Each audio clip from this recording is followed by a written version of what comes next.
Entonces, bueno, Darwin volvió a Inglaterra después de ese viaje que duró unos 5 o 6 años. Imagínense un chico de 21 años que vuelve con 26 años, ¿sí? Vuelve a Inglaterra, en donde, bueno, él, después de haber, digamos, analizado toda la montaña de información que había acumulado durante ese viaje, bueno, la idea es que, y con esto de que también había llegado a la conclusión de la evolución, que es un relato mucho más veraz acerca de la historia de la vida sobre la Tierra que el mito relatado o el mito que relata la Biblia, él tardó mucho tiempo en volcar estas ideas de una manera orgánica en una obra. Sí, desde que él volvió, pasaron más de 20 años hasta que publicó El origen de las especies. ¿Qué hizo durante todo ese tiempo? Bueno, siguió investigando y no publicaba sus observaciones y sus deducciones básicamente por cuestiones de tipo externas. Básicamente el ambiente no era el adecuado para publicar una idea tan revolucionaria en ese momento. Y por otro lado, porque él decía, bueno, yo estoy viendo, la evidencia me está mostrando cuál es el relato de la historia de la vida sobre la Tierra, pero yo no puedo ofrecer un mecanismo de cómo se fueron transformando las especies. Entonces eso de alguna manera llevó a que Darwin pospusiera durante un tiempo bastante largo la publicación de todo esto, hasta que él, en este proceso de búsqueda de un mecanismo, leyó un ensayo de Thomas Malthus, sí, que se llamaba Sobre la población. Thomas Malthus era un economista, profesor, bastante neoliberal, diríamos hoy en día, o neoconservador también, si quieren, que es que él describió esto. La naturaleza es tan fecunda que cualquier intento imprudente de aliviar la pobreza provocará incrementos insostenibles en la población, exacerbando el sufrimiento que se procura evitar. Hasta donde yo sé, la naturaleza no puede ser mejorada. Es por ello que los funcionarios relacionados con el bienestar social deberían permitir que los acontecimientos sigan su curso inevitable. Es decir, si sos pobre te jorobás. Perdón que sea tan directo, pero eso es lo que decía Malthus, un economista, profesor, seguramente él hubiera estado bastante de acuerdo con la escuela de Chicago, seguramente. Deberían permitir que los acontecimientos sigan su curso inevitable y dejar que las guerras, las enfermedades y el hambre eliminen el excedente. Darwin, cuando leyó esto, obviamente no le gustó mucho, pero sí pudo extraer de allí el mecanismo evolutivo que él denominó selección natural, ¿sí? Y entonces aquí llegamos a un punto importantísimo en la historia de la teoría evolutiva, que es lo que todo el mundo, los filósofos, los científicos, en general todo el mundo llama la revolución darwiniana. ¿En qué consiste la revolución darwiniana?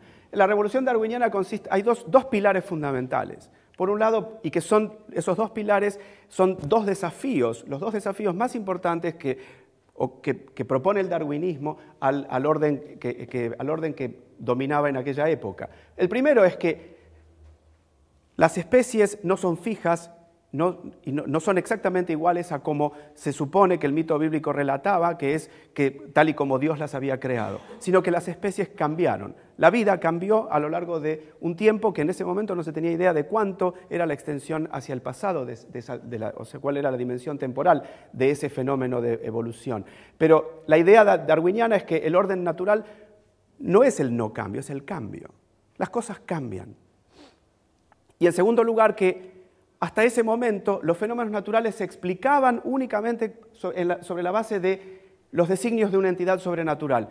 ¿Por qué, sí, nosotros, por qué las mujeres tienen que parir con dolor? Bueno, porque eso Dios lo hizo, es lo que decidió Dios como castigo por algo que hicimos seguramente en algún momento de la historia de la humanidad, ¿sí? O eventualmente los chicos tienen piojos, adquieren los piojos en la escuela. ¿Y por qué? Pues seguramente se portaron mal, ¿no es cierto? En cambio, Darwin opuso una idea revolucionaria, que es que los fenómenos naturales pueden explicarse por mecanismos naturales, causas materiales y naturales, no supernaturales.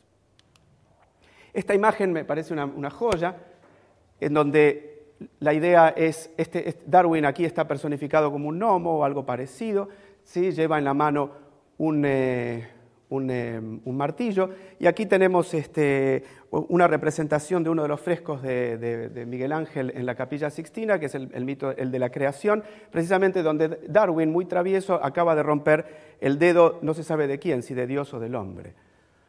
Sí, pero a mí esta imagen a mí me parece una joya ¿ah? Segura, sí. Si uno lo interpreta, el orden de la figura, sí. Pero lo importante es que rompe el nexo, ¿no es cierto?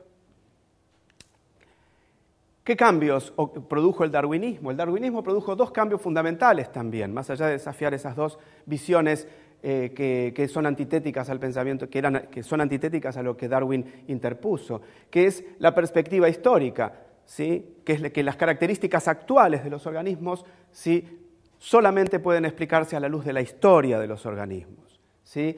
La característica de un organismo, de los actuales, nuestras características, sí, son características que se han ido modificando a partir de estados ancestrales, los cuales han condicionado los estados siguientes, sí, que es lo que hoy día en biología evolutiva conocemos como contingencia histórica, ¿sí? Y el segundo punto es lo que llamamos la perspectiva poblacional. Al poner a la selección natural como mecanismo que ordena la variación hereditaria, pone en el centro de la escena algo que es importantísimo, que es la variación.